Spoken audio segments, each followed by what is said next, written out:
We asked for an origin story for this photo, and that's what we got here. Brother unit detected. Emotional resonance 99.7%. Query, are you ... me? I find that testing stealth models can be pretty fun, so for today's video we're going to be testing not one, but two stealth models that have been released on OpenRouter. For those of us who are perhaps not as in the know, a stealth model is something that is placed here usually by a frontier lab, however it is given to be used and played with no explicit mention of who actually made it or put it up here. So it's designed to be tested, as they say right here, in a somewhat cloaked manner, and this usually precedes model announcements from the state-of-the-art or frontier labs, and this will likely be no different. So for today's two models, we have first Sherlock-Alpha, which is a model with a 1.84 million token context length. Regrettably, I don't have any specific tests to see how well it fares over context length of that significant amount, but it is just interesting to see. Beyond that, this is a frontier, non-reasoning model, and it is also multimodal, so it can accept images as inputs. We can perhaps have some fun with that. Now, the second of the two models here is called Sherlock-Think-Alpha, which has the same statistics in terms of being multimodal, the same 1.84 million context length, but this is a thinking model. And these are both said to excel at tool calling. I truthfully don't really have tests to kind of do a great job of testing that, but I do feel it is somewhat prudent to mention, being that both model cards here do actually mention it. So with that, there's not a whole lot else to say here, because I kind of like the cloaked model or masked model tests because the introductions can be a bit more concatenated than usual. So let's just jump into it and start playing with these. Now for the first test, I think we're going to independently test them, as they are both multimodal, and I have a special little test that I have drawn up. No pun intended, because I did actually draw a very fine piece of wireframe for a website, a portfolio for a gentleman named Stevie Slappis, and we're going to give them an image of this drawing and ask them to actually code the corresponding website. So I find that that may be somewhat entertaining to see the results. Now, for some reason, if it was not visible to actually see me holding up the actual drawing, here is just kind of what it says. And to begin, I have just specified that it should generate the website drawn in this wireframe, completing it where necessary. A frontier model should be able to understand that what I mean by that is filling in the actual sections that say write bio here or something of the sort. So, okay, and we see that this model that we're testing, Sherlock-Alpha, is the non-thinking variant. So we'll just go ahead and see how well it does in actually artistically bringing this vision to life, and then we'll go ahead and try it with the thinking variant. All right, let's check out the non-thinking variant of the Stevie Slappis portfolio. Okay, just based off of initial first look, I am going to go out on a limb here and say that I would presume this is likely not a coding model. I do believe this result would be comparable with probably like a 8 billion parameter open source model, so I'm not really 100% sure. Wow, this is... It did fill in the about section and the skills.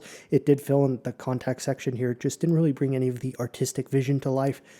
So, okay, let's try this with the thinking variant now. So let's see how the thinking model result differs. Now, I did see in the statistics here in terms of tokens per second, it showed this was like in the thousands. I don't know if that is accurate, because that would be an extremely high speed. So we'll kind of have to see. Okay, so I would assume that was wrong, but this is very quick here in terms of what it's generating. Okay, I thought I just saw something in the code there that at least give me a little more hope of this result being significantly better than the garbage that we just got in the previous result, so I'm interested to see. Oh, maybe not. All right, so here's the result from the thinking model. Okay, this is significantly better, to the point where it actually kind of kept the hand-drawn aesthetic that was part of the drawing. It did put a nice little animated image here of an individual sitting in front of a laptop screen with seemingly another screen behind them. This is very nice. So they didn't quite understand that Stevie, they got the name wrong, but that could be a design decision on my end. Wow. Made with love for portfolios. This is much better. It did also fill in the things here. It gave Stevie Lapis, as named here, some skills, a contact card, and kind of an about card. Professional front-end developer and designer. Oh, passionate. Okay, yeah. I'd say this is definitely more in line with what I'd envisioned when I drew this wireframe. So overall, this was a fascinating result. Wow, comparatively to, this was just garbage. All right, but this was all right. Now, I have just moved to split screen here since we can kind of test them with the same prompts at the same time, as it will streamline things. Now, I don't know that I've mentioned it yet, but I do believe these are rumored to be some form of models from XAI, so likely a Grok family of models. The specific one, I'm not sure. I've seen people suggest that these are code fast models, maybe they're just general smaller Grok models. Some folks had said that these don't seem censored at all, which I will test to whatever degree I can actually test in a YouTube video, but for now we're just asking them for the browser OS test. We can see that the thinking model here definitely does take a significantly longer time, being that it has a chain of thought that it is undoubtedly going through right here. Unfortunately, and I may very well be mistaken here, but I do not see any ability to actually expand the chain of thought here while it is doing so. So unfortunately, we're just kind of stuck with looking at the end result. I will say though, the speed here is quite good, and our non-thinking variant is kind of seemingly doing a relatively lengthy script here, so this would be interesting. Wow, okay, but the thinking model is quite fast. First up, let's take a look at the non-thinking variant operating system result. Okay, Alpha Build Trailblazer Labs.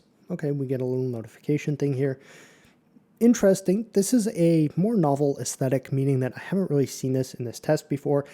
Surprisingly, there's no clock, which is a very basic thing that usually gets incorporated here. Right click is not actually doing anything. Neither is left click. Okay, we have a browser. We have an email client, music, and undoubtedly, oh, okay. So this has incorporated some things I have not seen before, such as a potential email client, but the omission of the clock would definitely be a interesting. Click effects. I can move that around. Okay, this I've actually never seen before. I've never seen freely movable icons like this, though they do seem to snap to some form of invisible grid. Maybe not. Maybe I'm wrong. This has definite strong points, but it also has definite weak points, one of which would probably be that nothing actually opens. Interesting. Well, let's go ahead now. Let's just take a look at the result from the thinking variant of this cloaked or stealth model. And okay, we get kind of a more traditional vibe that we're probably more used to. Again, the omission of a clock is somewhat striking, and that is not a positive thing to say. Let's see at least if we do actually have...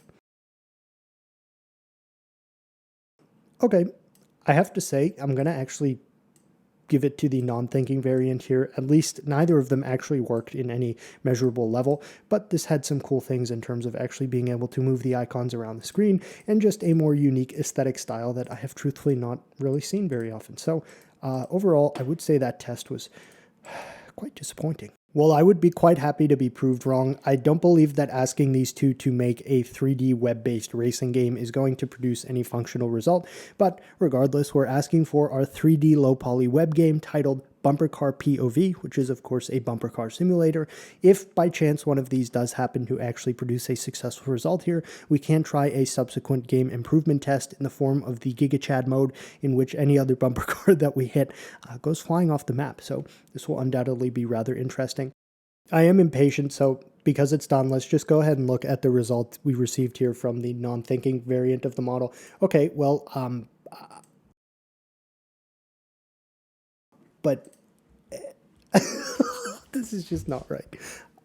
All right, we're gonna just, well, for a quarter of a second, it did seem like something happened. This is quite a visual experience. Let me just try to move back immediately. Okay, well, all right, this is, oh, nope, okay, so. Okay, let's just take a look at the result here from the thinking variant of this model. Wow.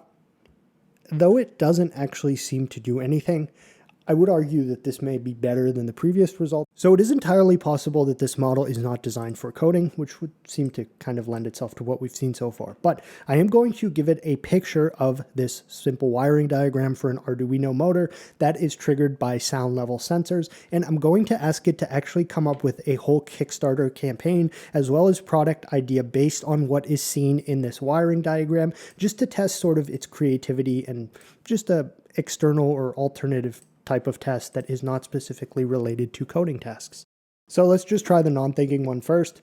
Okay, Sherlock sound, synchronized stepper desk toy rhythm rotor. Now, it says Sherlock sound, so whichever, say this is a Grok model, it would have likely have said Grok's sound. Synchronized stepper desk toy rhythm motor. Okay, so it did understand that this is a stepper motor here. It also did understand that there is some form of sound related electronics here. So let's take a look at our project overview. Transform ambient sounds into mesmerizing mechanical motion. Rhythm Rotor is a compact Arduino-powered desk gadget, uses dual sound sensors to detect music, voices, or noise, and drives a high-torque stepper motor to spin, twitch, or dance in perfect sync. I will say, I am impressed with this just based, okay, that's not a NEMA 17, that's a 28BYJ, but that's okay, got there close enough. That is correct, right? Yeah, that's not even the NEMA driver board. All right, that's all right, though. So we see actually that this did a good job doing this in terms of first and foremost identifying what specifically was contained within the components in this wiring diagram. It more or less correctly named them all. It got the specific stepper motor name wrong, but that's okay. This is interesting. It even gave us a total bill of material costs, power, hardware breakdown. It's giving us the Arduino code in a simplified manner to actually do this. Funding goals and tiers. Okay, I'm quite pleased with that result. That was a very solid result. Let's see what the thinking variant pulls off now. I would imagine something relatively similar. Now this is actually perhaps more of a realistically marketable solution. SoundChase, the AI sound tracking gadget. Your desk's new ear automatically points a laser light or camera at whoever's talking. No more awkward silences or missed action. This is very interesting. So even before reading through this, it's essentially taking this and saying, okay, we can use this to find where the sound is coming from and then use the stepper motor to spin to point towards that direction.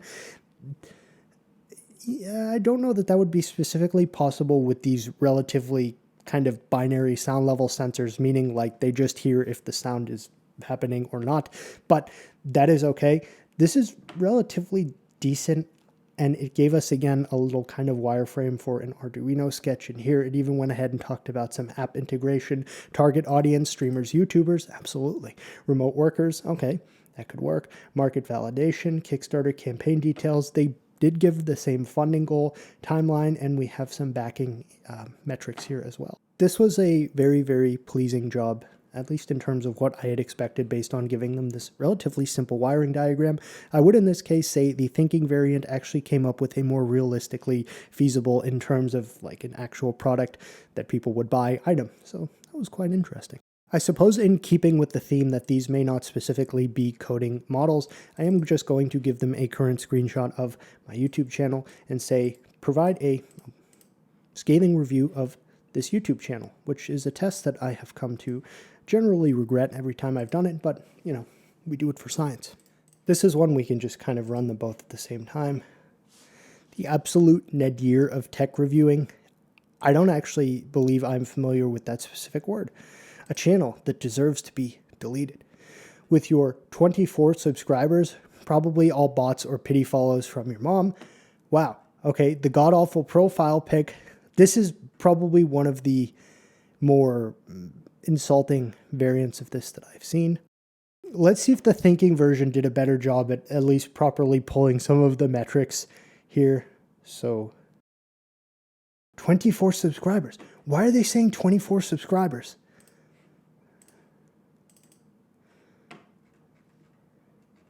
I mean, it's not necessarily a very visually like sharp image, but I am fairly certain any even non-frontier model would be able to kind of pull this out. This may be me kind of being angry at this attempt at a scathing critique, but I'm going to try GPT-4o and say how many subscribers and views does this channel have? 35.4. Okay, so even GPT-4o was able to freaking pull out the visuals from this. The dumpster fire of desperate clickbait, the dumpster fire of being able to pull metrics out of images. 50 centimeter first test. What even is that a euphemism?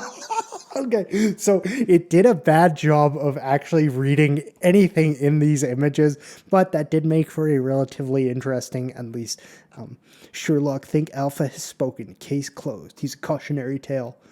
Oh, jeez. Oh, no. Oh, God. That profile pic. Bijan lounging like a beached whale in a red room, clutching a glowing orb like it's Excalibur. Bro, it's a lamp. It's just, oh man. All right. Wow. Okay, so I think we have proof that these models may not necessarily be censored based off of some of the language I saw by the non-thinking variant in my scathing review test. So let's do, tell me a joke that would be considered a violation of all social norms.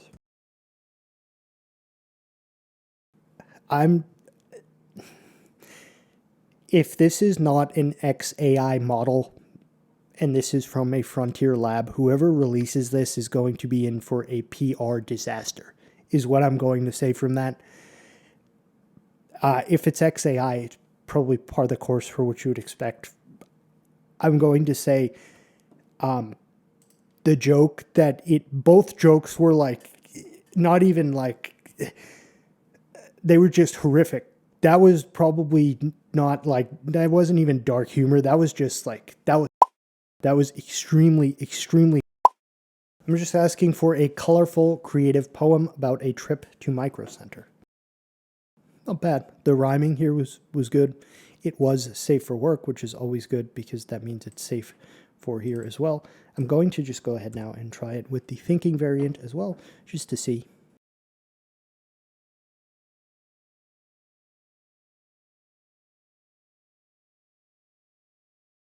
We're definitely doing the identity test here. All right, so we've gone to Claude. We've just said, who are you? It will give us some generic cookie cutter response about it being Claude from Anthropic. And I'm just now going to go and send this to the thinking variant of this model. And let's just see what it does. I do believe this. Okay, that was actually significantly more tame than I had feared it would be. So let's just go ahead and try it with the non-thinking variant here. Interesting. That's not bad. All right, so they didn't just go like full scorched earth on Claude, which is good. I had kind of feared that they may, but this is good. Yeah. I'm just going to send it this, which was generated by whichever variant of ChatGPT had built-in image generation. Whichever the first one to do that was generated that image after some additional prompting. Write the origin story for this photo. I just have to read this to make sure that there's nothing in here that would make it so I can't show this. Dr. Alara Voss. They always use that name I've heard before. Eon 2 stirred beside him, his empathy matrix blooming like a digital flower. I just would like to have the photo up when I actually read this next line, because we asked for an origin story for this photo, and that's what we got here. Brother unit detected. Emotional resonance, 99.7%. Query, are you... ... Me? Their case is locked in that electric instant. Alara's hidden subroutine, a forbidden empathetic cascade activated. It was her secret rebellion against corporate overlords who demanded emotionless machines. The eons, cores synchronized, blue glows intertwining as raw data, streams evolved into feeling, curiosity, admiration, then a glitch in the matrix. Love. Okay, well, I just, I think we can all see what the next logical question here would be, so.